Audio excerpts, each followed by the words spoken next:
Alors, j'imagine que vous avez appris tout ça en vous rendant en Bretagne, Laurence, pour rencontrer ceux qui... Non, je le vous savais. le saviez. Bon, bah, bien sûr, mais donc...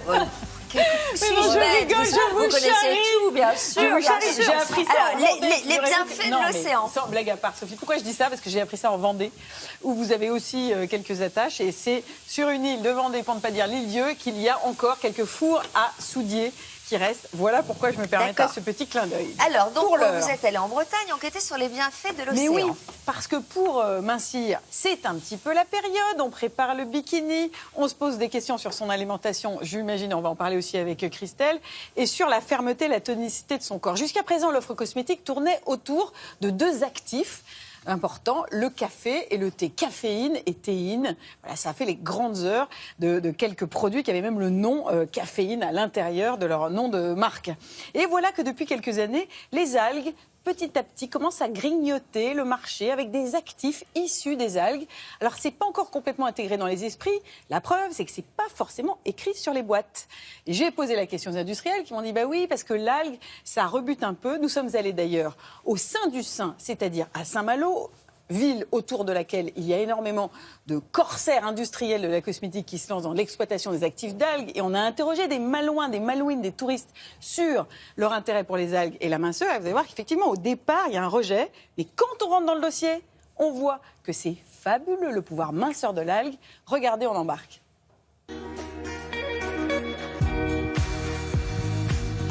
D'après vous, les algues, ça peut servir à quoi? Pour les crèmes, mais moi surtout j'en mange. En crème, je sais pas, j'ai jamais essayé vraiment, mais pourquoi pas. Des masques à base d'algues et tout ça, on disait pas mal de bien, mais j'ai pas encore essayé. Je crois que c'est hydratant ou détoxifiant. Amincir, je sais pas.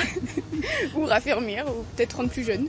Les algues, ça interpelle. On se doute que c'est bon pour nous, mais sans trop savoir pourquoi. Prenez les dernières nouveautés minceurs. Les actifs stars ont bien été dénichés au fond des océans, notamment dans une algue brune, une laminaire, pour Sculpt Expert de Guinaud, ou Resurface Slim de Phytomère, avec du goémon blanc pour Algotherm. Des algues encore coup de pouce pour le cellulissant des terres marins de Saint-Malo ou Défi Cellulite de Talgo.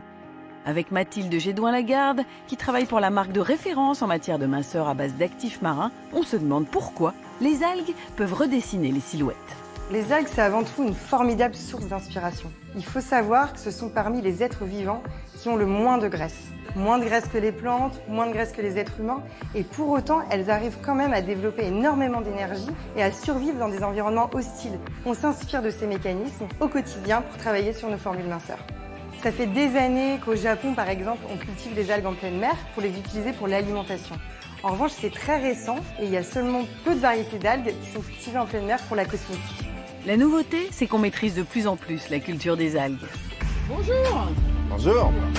Les algues brunes, laminaire source de minceur, c'est bien ici?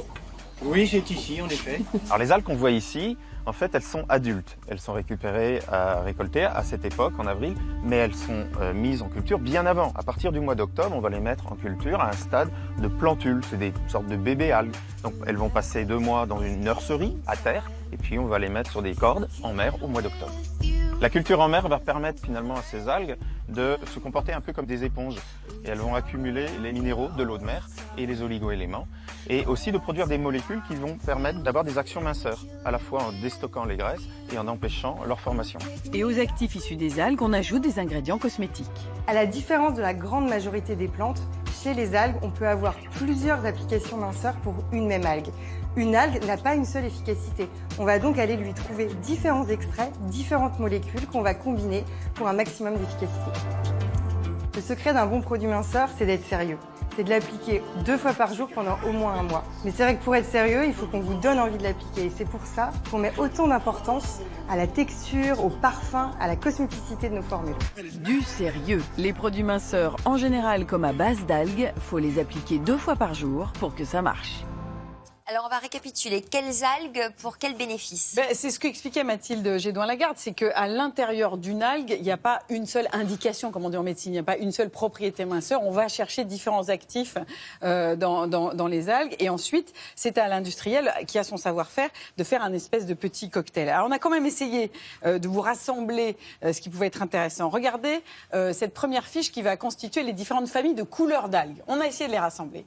Vous avez des algues dites rouges. Eh bien, c'est elles que vous allez beaucoup retrouver dans les étiquettes pour aider à la circulation sanguine, qui peuvent aussi booster remonter un petit peu le coup de fatigue. Donc, ils sont anti-fatigue. Est-ce que si on les consomme en complément alimentaire, est-ce que c'est efficace? Voilà. Ce sont des familles que j'ai regroupées qui font à la fois l'office pour la beauté comme pour l'alimentation, parce que souvent, on s'y retrouve. Deuxième famille, les algues brunes, plutôt les laminaires, ces longues algues qui font parfois un petit peu peur quand on va nager, qu'on a découvert là en mer. Eh bien, elles sont très bonnes pour la détox, les vertus anti-âge, donc éliminer, drainer, évidemment. Troisième famille, les algues vertes, que pourtant parfois on déteste, les petites salades vertes qui finissent par pourrir entre elles, dégager un gaz qui peut aller jusqu'à faire mourir des chevaux. Ça a fait l'effet divers en Bretagne, c'est vrai que c'est une réalité, mais l'autre réalité, elle est qu'on peut aussi rendre ce monde des algues très positif, antioxydante, renouvellement cellulaire. Et puis la dernière famille, une famille qu'on aime beaucoup, Christelle et moi, la famille des algues bleues, je pense à la spiruline.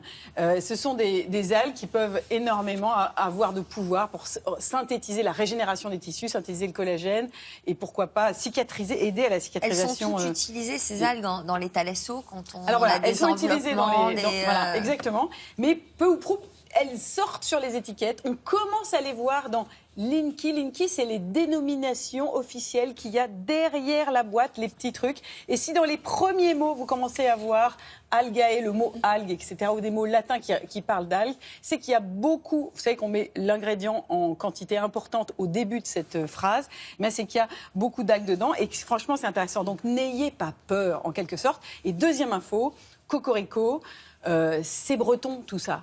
Ce sont des métiers, ce sont des jeunes gens dans vos familles que vous pouvez pousser vers des filières qui s'intéressent à l'eau, qui s'intéressent évidemment à la mer, qui s'intéressent à ce qui pousse, les microalgues, les macroalgues. C'est assez extraordinaire.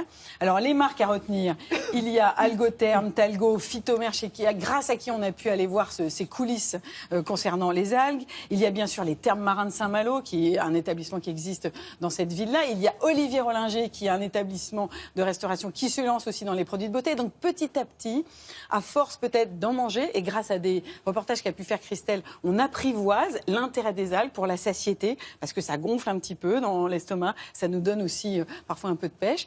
Et à force d'apprivoiser ça du point de vue de l'assiette, on va petit à petit comprendre que dans le monde de la cosmétique, c'est hyper intéressant.